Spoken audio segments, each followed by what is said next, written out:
Hey, how's it going, you beautiful people? This episode is brought to you by our small family business. You can visit us at crossoverbuilds.com for a unique selection of beautiful cutting boards. By buying one, you will be supporting our small family business as well as our young family starting something completely new in these wild times. Hey guys, my name is Alexi. Welcome to my channel. If you are new, welcome back if you're one of my lovely subscribers. And in this video, I'd like to show how you can build your first cutting boards as a beginner who does not have thousands of dollars invested into your tools. Before we begin, I'd like to say a word of caution.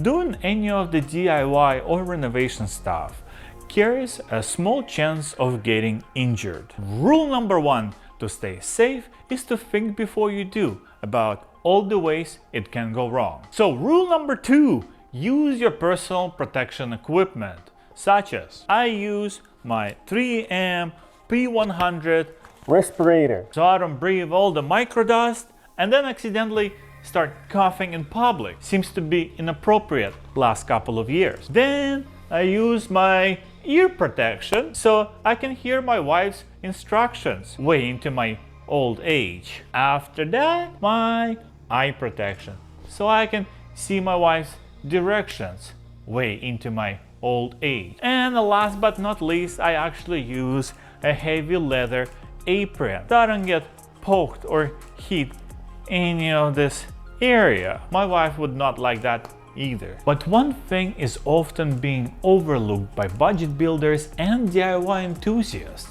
It is the quality of the tools you buy. So why am I even telling you this? So last week on Thursday, I was doing a little bit of client work in their house and I happened to use one of the cheap hammers that I've bought a few years prior.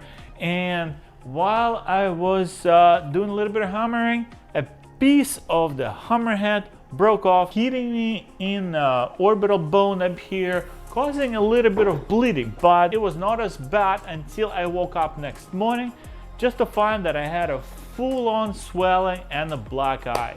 Did that get injured? Maybe a little bit. Did that ruin my weekend?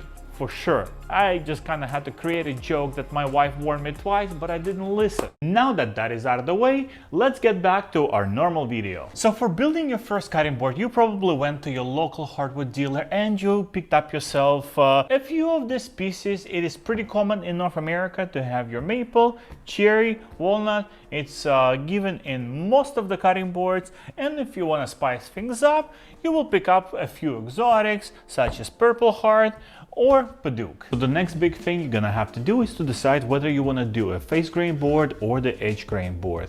The benefits of the face grain is that it offers this beautiful grain pattern that you can't really repeat, and the edge grain board does not offer really that much pattern, but it gives you an ability to make a thicker board than a stock of the board that you use. As I intend to make this video for the people who are looking to make their absolutely first cutting board, we're gonna go with the face grain because it involves less cuts and less tools to make your board perfect. So to do the job, you're gonna need several tools, and number one is obviously a table saw. You don't really need this beautiful professional cabinet, so you can completely get away with the contractor job site saw that you can probably even borrow from your neighbor or even rent at your hardware store.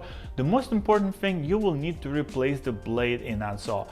That blade is meant for cutting a lot and cutting it fast, not cutting it clean. So if your budget allows or you're planning to make more things out of wood, pick yourself up one of those 32 ripping blades and one of the 62 crosscut blades. That will serve you much longer and do a much better job. But if you're planning just to make a few batches here and there, pick yourself up one of these 52 combination blades, and with proper care and maintenance, this will do the job just fine. Next set of tools we're gonna need is a really good set of clamps. Let me show you which ones I have and how I use them. Number one is my Bessie parallel clamps. These guys are simply amazing. They provide a really good and even pressure throughout my glue ups, and they really do not introduce a whole lot of movement. That's why I love them for my pattern and grain boards, because every little millimeter of the space can ruin the pattern. So these guys are definitely a champion in that. However, they do come at the cost, and like 8 clamps that I have, they're kind of the same price as all of my other ones combined. The next one that I have is this is 12-inch quick release bar clamps. They're decent clamps. I would not use them as a primary, but definitely as a secondary or kind of like an additional clamping force for your glue ups. Last but not least is a Bessie pipe clamps. I think pipe clamps, these guys are just a workhorse of any woodworking shop. They're truly fantastic. You can throw anything at them and they won't even blink. And the best thing that you can modify their length just by switching out to a longer pipe, and you have a whole different collection of pipe clamps. When it comes to the glue, I use an unofficial industry standard Type Bond 3. It is a waterproof glue and it's really great for the joints that come into contact with water often. So the last but the least desirable part of the woodworking, it is sanding your project. So if you have one of these kind of like a low powered Orbital Sanders, make sure you get yourself a really good brand sandpaper, because there's no name 300 piece for $9.99 type of packages is not a great deal, because that sandpaper does not last very long at all, especially on a hardwood. For me, I use a pretty high-end Orbital Sander because I do a lot of sanding and it really saves my wrist at the end of the day. And guys, I completely forgot to mention that if you really don't have an access to planers and joiners, I really highly suggest you to go to the hardwood dealer that sells S4S lumber, which stands for smooth four sides. That way your board is already gonna be pretty much prepped. All you have to do is just rip it into strips for your personal design and glue them together. Now you can finally see me doing some actual work. This design of the board is one of my favorite ones. There is something about the contrast of brown, white and purple colors that give this board a very rich and appealing look. For the standard size, I usually aim around 18 by 12 inch cutting board. Therefore, I'm going to rip 2 strips of 3/4 inch maple, 1 strip of 1.5 inch purple heart, 1 strip of 1 inch and 4 strips of 2 inch walnut. Boy, that was a mouthful. Before you begin cutting your strips, be sure to check if your blade is square to your table. Do not rely on your indicators on a saw, but rather use a square.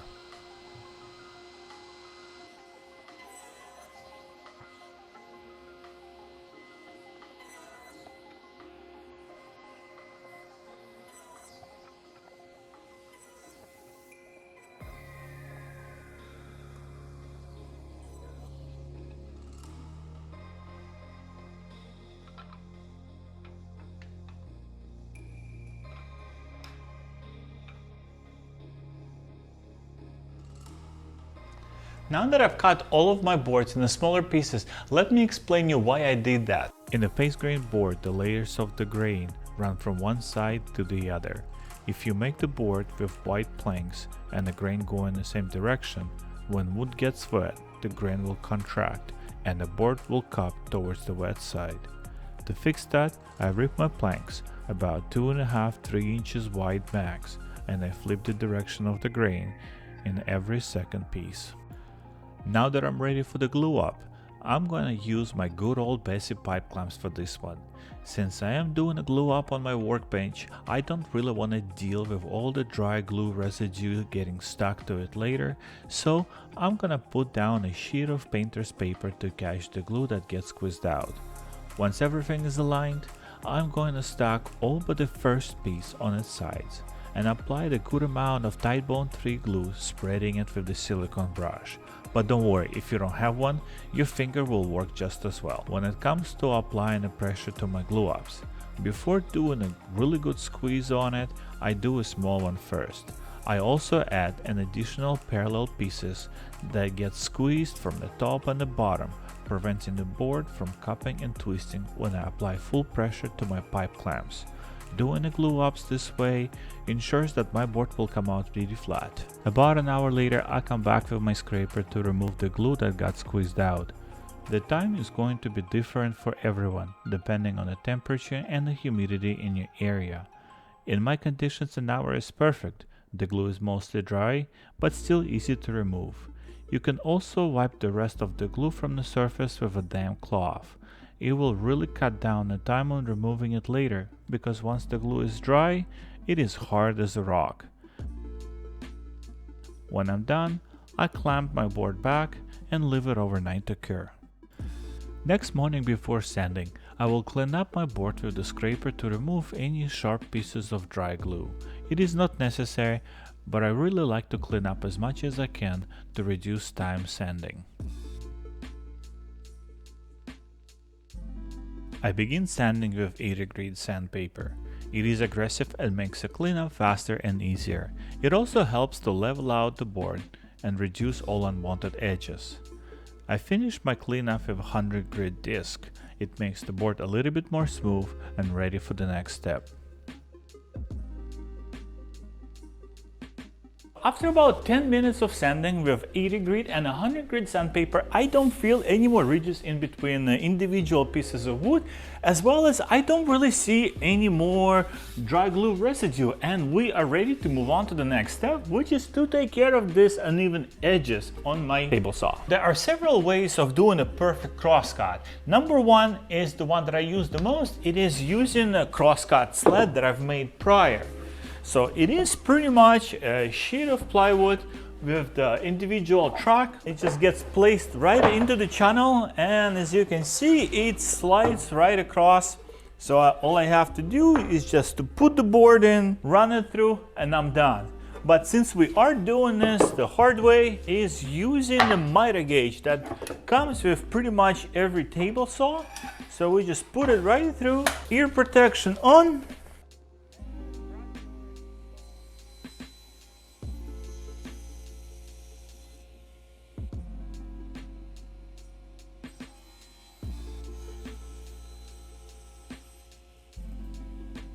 And ta-da!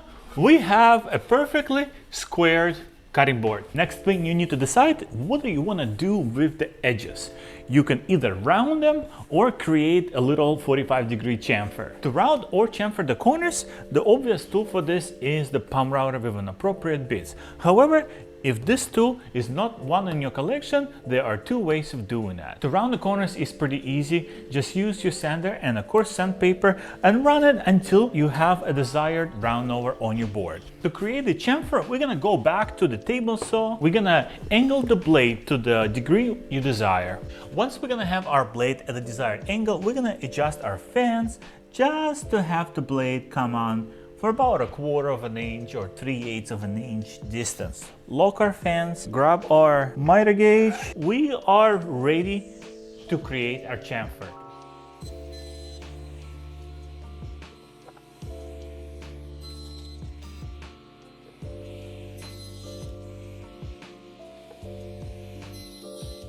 Now that we have chamfered our sides, it is time to chamfer the front and the back of the board, and for that we're gonna need to readjust the fence and line up the blade, the tooth of the blade, to an exit on the side.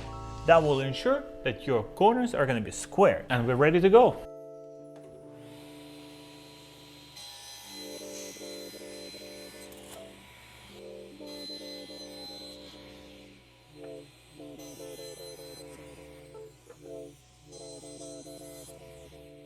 Now that we have all of our board chamfered, one recommendation that I have is to do the small cuts first until you get the better hang of idea how to create the similar cuts on both sides.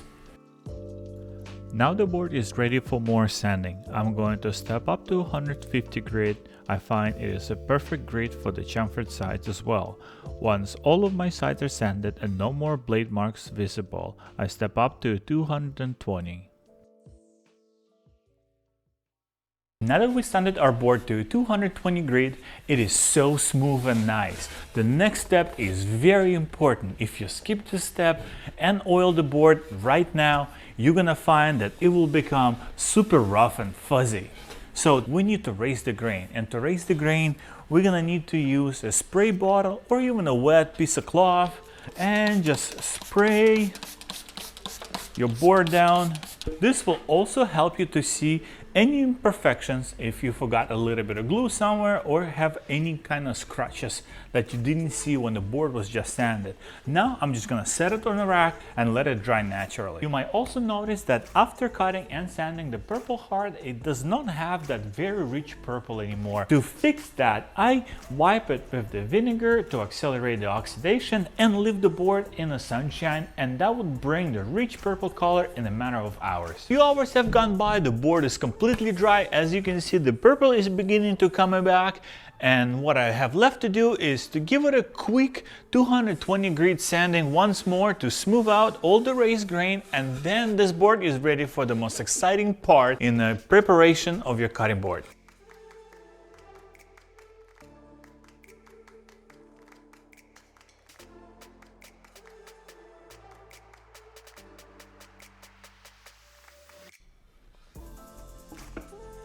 At last, it is the final step of preparing your board. To protect your board, we're gonna soak it in the cutting board oil as well as wax it with the beeswax board butter. That will protect the board from all the elements of food, moisture, as well as keeping your board looking very beautiful for a long period of time.